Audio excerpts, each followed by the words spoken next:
Dok, sebelum ke kolang-kaling ya, ini singkong ini kan dianggap anti kanker karena penghasil sianida dan zat utamanya adalah vitamin B17. Dan linamarin itu diekstrak melalui etanol. Jadi tidak benar bahwa yang namanya singkong itu kita makan sebagai singkong, lalu kemudian dia mempunyai kapasitas anti kanker. Ya, ini nggak benar sama sekali. Bahwa linamarin terdapat di dalam singkong, bahwa kita punya cyanida atau yang disebut breakdownnya disebut vitamin B17, itu benar ada. Tapi harus melalui suatu proses penyaringan oleh pabrik, oleh suatu institusi kesehatan yang menggunakan metanol. Artinya itu adalah penarikan dengan cara alkohol. Jadi walaupun makan singkong 2 kilo per hari itu belum yang ada kita diabetes karena dia adalah karbohidrat tinggi. Oke, baiklah, udah salah. Nah, itu jengkol, Dok. Oke, jengkol. Jengkol itu kita anggap adalah suatu bagian dari biji yang mempunyai beberapa zat yang katanya ampuh. Tapi tolong diingat bahwa zat itu diekstraksi lagi dengan menggunakan metanol. Lalu kemudian kita cobakan di cawan Petri di laboratorium terhadap suatu sel, dan selnya adalah sel virus bernama Epstein-Barr virus. Lalu kemudian kondisinya adalah ketika virus itu berada di dalam isolasi. Jadi ini tidak benar sama sekali dengan kita makan jengkol. Yang ada adalah kita punya jengkolat. Jengkolat itu adalah suatu asam yang menyebabkan akhirnya kita malah nggak bisa kencing, bahkan kita menyebabkan gagal ginjal. Jadi tidak mungkin ya diolah di rumah, kemudian punya fungsi yang sama. Lalu ini urusannya sesuatu yang disebut sebagai obat, lalu dijadikan seperti functional food. Tidak benar sama sekali. Kolang-kaling, Dok. Ini Kolang-kaling sangat populer, banyak sekali di Indonesia. Itu yang saya katakan di awal. Teman-teman saya berusaha ingin mencari dari buku-buku macam-macam, buku-buku klasik sampai dengan ensiklopedia herbal. Apa hasilnya, Dok? Tidak ada sama sekali yang disebut sebagai galaktomanan. Nah, di dalam salah satu rilis dari hati-hati Anda membaca media-media online. Tidak semua media online itu juga mereka mempunyai wartawan, jurnalis yang bisa mengumpulkan dari sumber yang dipertanggungjawabkan. Di salah satu media online dikatakan bahwa yang membuat kelihatannya kolang-kaling bisa menyembuhkan nyeri dengkul itu karena katanya mengandung galaktomanan. Padahal kalau Anda cek nggak usah jauh-jauh ke Wikipedia aja, galaktomanan itu sebetulnya adalah stabilizer dari makanan. Jadi bukan analgesik,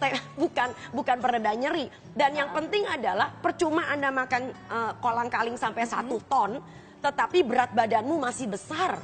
Jadi yang menjadi problem dengan dengkul Anda adalah kelebihan berat badan, Anda punya riwayat rematik, pola makan yang salah, Anda tidak berolahraga sejak usia muda.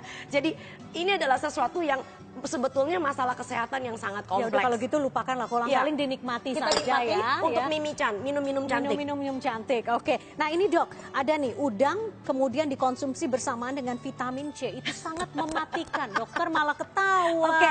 Nah, begini. Kenapa, Dok? Begini, di semua makanan kita biasanya masih punya yang namanya zat sisa bernama arsen. Arsen itu memang adalah suatu ini arsenik maksudnya. Betul, arsen yang suka dimasukin ke dalam kopi bikin orang mati kalau dibunuh. Dok. Ya, itu. Jadi di alam kita punya arsen. Nah, arsen yang ada di dalam udang itu adalah arsen yang sifatnya organik.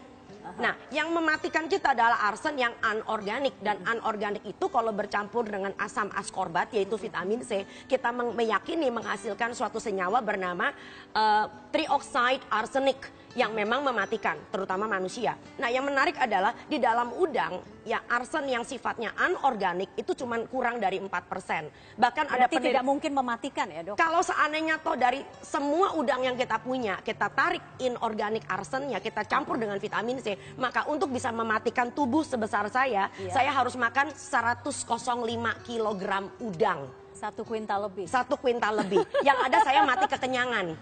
Bukan mati karena arsennya. Oke, itu berarti tidak benar juga, terlalu berlebihan. Iya, Dan harus masuk konsumsi akal. 1 kuintal udang. 1 kuintal udang.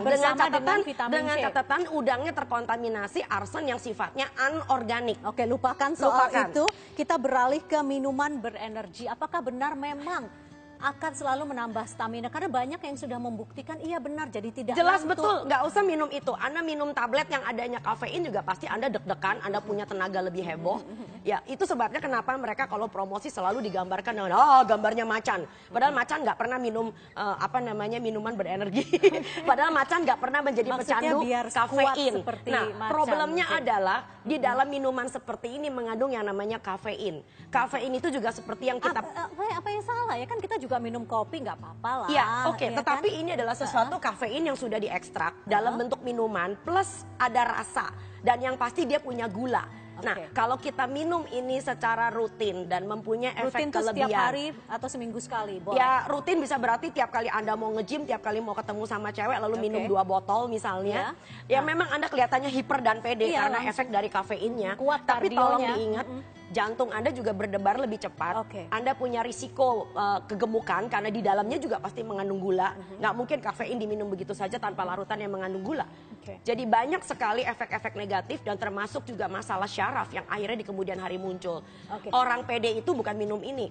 Orang pede itu karena memang dia punya gaya hidup yang baik, tidur yang cukup, pola makan yang sehat. Dok, kembali dokter tadi mengatakan jangan lupa bahwa kita jangan terlalu percaya, jangan langsung percaya ya, karena semua itu harus berdasarkan evidence based science. Ya, gitu ya. kalau Anda lihat di tayangan, semoga kita bisa mengeluarkannya. Nah, kita punya yang disebut dengan derajat suatu penelitian, bisa dikatakan penelitian itu sahih.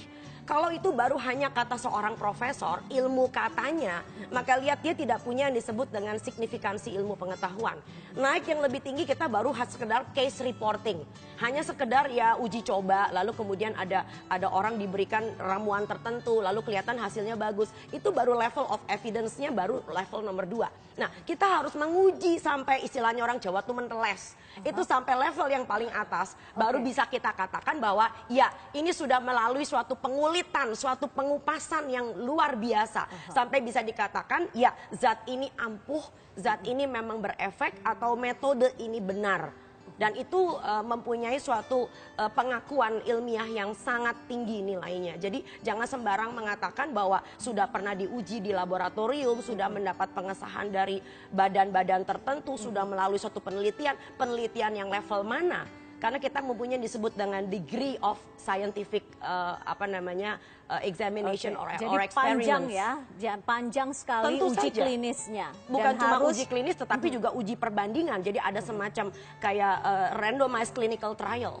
Baik, kalau begitu Dr. Tan Shotian, mudah-mudahan namanya tidak banyak dicatut lagi. Bismillah. Begitu ya, dan masyarakat kita jauh lebih kritis kalau menerima pesan. Dan ini adalah suatu pesan untuk bagaimana sistem pendidikan kita harus berjalan. Anak-anak kita tidak boleh menghafal, tetapi anak-anak kita harus betul-betul kritis. Dr. Tan Shotian, terima kasih. Sama-sama. Seperti biasa. Selamat pagi Indonesia. Pencerahannya. Pencerahan sekali. Pencerahan. Yes, di hari libur.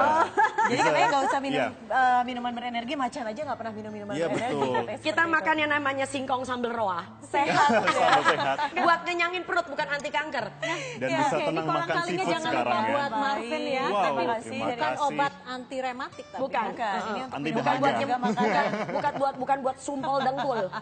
Ya, dan pemirsa, informasi yang menyehatkan tersebut sekaligus menutup perjumpaan kita semua. Dan selamat pagi Indonesia edisi libur panjang. Selamat liburan bagi Anda semua. Saya Widya Saputra. Saya Marvin Sulistyo. Dan saya Vivi Aleda Yahya. Selamat Saya Dr. pagi. Tan. Selamat pagi dan selamat menikmati libur panjang Anda.